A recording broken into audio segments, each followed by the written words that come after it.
नमस्कार. Jaya Indian recipe चॅनलमध्ये सर्वांचं खूप खूप स्वागत आहे. आज आपण बनवणार आहोत एकदम हेल्दी, टेस्टी आणि उन्हाळा विशेष खूपच खास अशी रेसिपी. नाचणीचा जाळीदार आणि कुरकुरीत डोसा, त्यासोबत ओल्या नारळाची टेस्टी झटपट होणारी चटणी. नाचणी म्हणजे कॅल्शियमने भरपूर, शरीरासाठी खूप फायदेशीर आणि जर ती अशी कुरकुरीत डोशात खाल्ली तर मोठ्यांपासून लहानांपर्यंत सगळ्यांना आवडते. हा डोसा इतका जाळीदार आणि कुरकुरीत होतो की एकदा खाल्ला तर पुन्हा बनवाल. चला तर मग अजिबात वेळ न घालवता सुरू करूया आजची खास रेसिपी. नाचणीच्या डोश्याचं बॅटर बनवण्यासाठी इथे मी या वाटीने बरोबर 1 वाटी नाचणीचं पीठ घेतलेलं आहे. आता डोसा जर आपल्याला कुरकुरीत करायचा असेल ना, त्याच्यामध्ये त्याच सेम वाटीने इथे मी अर्धी वाटी बारीक रवा घेतलेला आहे आणि बरोबर अर्धी वाटी इथे मी तांदळाचं पीठ घेतलेलं आहे. तांदळाचं पीठ घातल्यामुळे हा डोसा छान जाळीदार होतो. त्यामध्ये इथे मी चवीनुसार मीठ घातलेले आहेत. आता आपल्याला सर्व पीठं छान असे मिक्स करून घ्यायचे आहेत आणि नाचणीच्या डोश्याचा आपल्याला इथे बॅटर बनवायचं आहे. इथे मी थोडंसं पाणी घालून हे छान असं बॅटर बनवून घेणार आहे. बॅटर बनवताना याच्यामध्ये अजिबात गुठळ्या राहिल्या नाही पाहिजेत. व्यवस्थित आपल्याला थोडंसं पाणी घालून असं व्यवस्थित याच्यातल्या गुठळ्या मोडायच्या आहेत. इथे बघा मी थोडंसं पाणी घालत आहे, एकदम पाणी ओतायचं नाही. इथे बघा अशा पद्धतीने थोडंसं पाणी घालून ज्या पद्धतीने आपण तांदळाची घावणं बनवताना बॅटर ठेवतो त्याच पद्धतीने थोडंसं जास्त पातळच ठेवायचं आहे. आता आपल्याला हे 10 मिनिटे बाजूला भिजण्यासाठी ठेवायचे आहेत. इथे मी याच्यावरती झाकण ठेवते आणि 10 मिनिटासाठी भिजण्यासाठी ठेवणार आहे, कारण आपण याच्यामध्ये रवाही घातलेला आहे. आता हे बॅटर बनवण्यासाठी या ग्लासने बरोबर 2 ग्लास पाणी वापरलेलं आहे. तुम्हाला थोडंफार कमी जास्तही लागू शकते. डोशाबरोबर खाण्यासाठी ओल्या नारळाची चटणी बनवायची आहे. त्यासाठी थोडासा ओला नारळ, 1 हिरवी मिरची, 3 ते 4 चमचे डाळ व किंवा भाजकी डाळ घेतलेली आहे, अर्धा इंच आलं आणि 2 लसूण पाकळ्या घेतलेल्या आहेत. घेतलेली सर्व साहित्य मिक्सरच्या भांड्यामध्ये टाकायचे आहेत.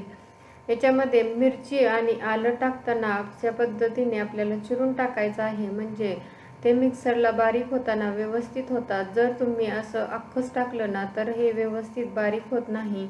त्यामुळे इथे मी मिरची आणि आलं अशा पद्धतीने कट करून टाकत आहे. आणि ही ओल्या नारळाची चटणी कोणत्याही आपण इडली किंवा डोशाबरोबर नेहमी खातच असतो. इथेही मी अशाच पद्धतीने बनवलेली आहे. ही जर चटणी तुम्हाला थोडीशी आंबट बनवायची असेल तर तुम्ही याच्यामध्ये चिंच किंवा दहीही टाकू शकता. आता मी जशी कन्सिस्टन्सी हवी आहे त्यानुसार पाणी ओतलेलं आहे, त्याचबरोबर चवीनुसार मीठही टाकलेलं आहे. आता हे अगदी स्मूथ अशी आपण चटणी बनवून घेतलेली आहे. ही ओल्या नारळाची चटणी आपण असंही खाऊ शकतो, पण आज इथे मी याला फोडणी देणार आहे. तर इथे मी तडका पॅनमध्ये अर्धा चमचा तेल घेतलेलं आहे. त्यानंतर त्याच्यामध्ये मोहरी, जिरे आणि थोडीशी कढीपत्त्याची पानं टाकलेली आहे आणि हा तयार तडका मी या चटणीवरती टाकलेला आहे. इथे आपली टेस्टी आणि हेल्दी अशी ओल्या नारळाची चटणी तयार झालेली आहे.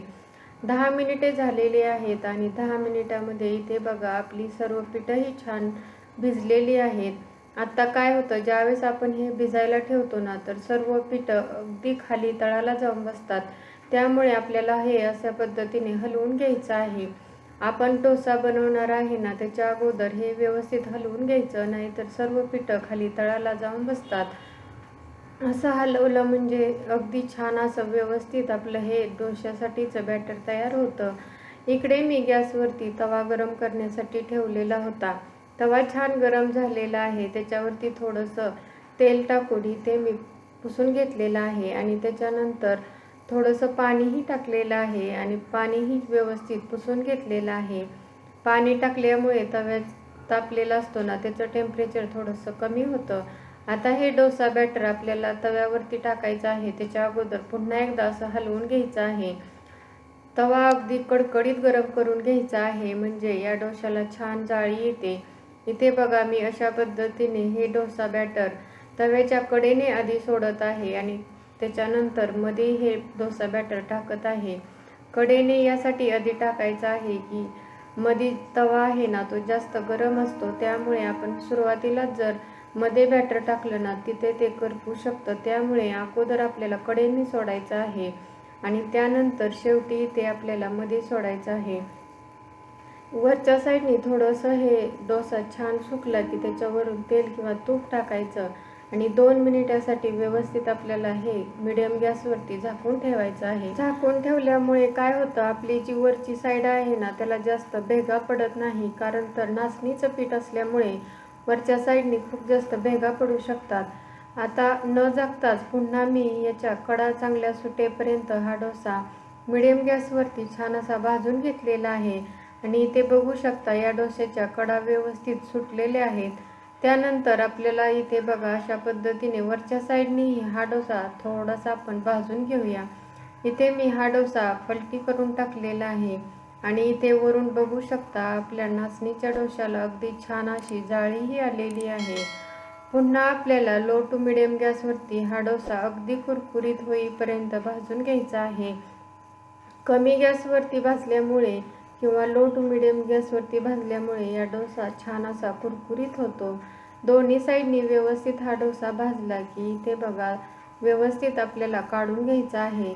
आता राहिलेले हे बॅटरचे मी अशाच पद्धतीने नाचणीचे डोसे बनवून घेणार आहे आणि इथे तुम्हाला दाखवते अगदी परफेक्ट असा जाळीदार आणि कुरकुरीत असा नाचणीचा डोसा तयार झालेला आहे.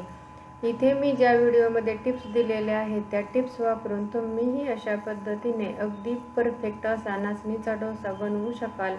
हा नाचणीचा डोसा उन्हाळ्याच्या दिवसामध्ये तर नक्कीच खाल्ला पाहिजे, कारण नाचणीमध्ये थंडावा असतो, त्यामुळे उन्हाळ्यामध्ये आपलं शरीर थंड होण्यासाठी मदत करते. त्याचबरोबर नाचणीमध्ये भरपूर प्रमाणामध्ये लोह, कॅल्शियम, आयरन असतं, त्यामुळे उन्हाळ्याच्या दिवसामध्येही किंवा इतर सीझनमध्येही आपण हा डोसा बनवून खाऊ शकतो. उन्हाळ्याच्या दिवसांमध्ये चपाती भाजी खायचा कंटाळा येतो, त्यामुळे अशा पद्धतीने आपण हा नाचणीचा डोसा आणि चटणी नाश्त्यामध्ये, लंचमध्ये किंवा डिनरमध्येही बनवू शकतो. तुम्हाला ही रेसिपी कशी वाटली ते कमेंटमध्ये नक्की सांगा. व्हिडिओ आवडला असेल तर व्हिडिओला एक लाईक करा आणि तुमच्या फ्रेंड्स फॅमिलीबरोबर नक्की शेअर करा. चॅनलवरती नवीन असाल तर प्लीज चॅनलला सबस्क्राईब करा. त्याच्या शेजारी जे बेल आयकॉन आहे तेही प्रेस करा, म्हणजे नवीन व्हिडिओचं नोटिफिकेशन भेटेल. व्हिडिओ शेवटपर्यंत पाहिल्याबद्दल खूप खूप धन्यवाद. पुन्हा भेटूया अशाच नवीन रेसिपीबरोबर. तोपर्यंत मस्त खा, हेल्दी रहा. नमस्कार.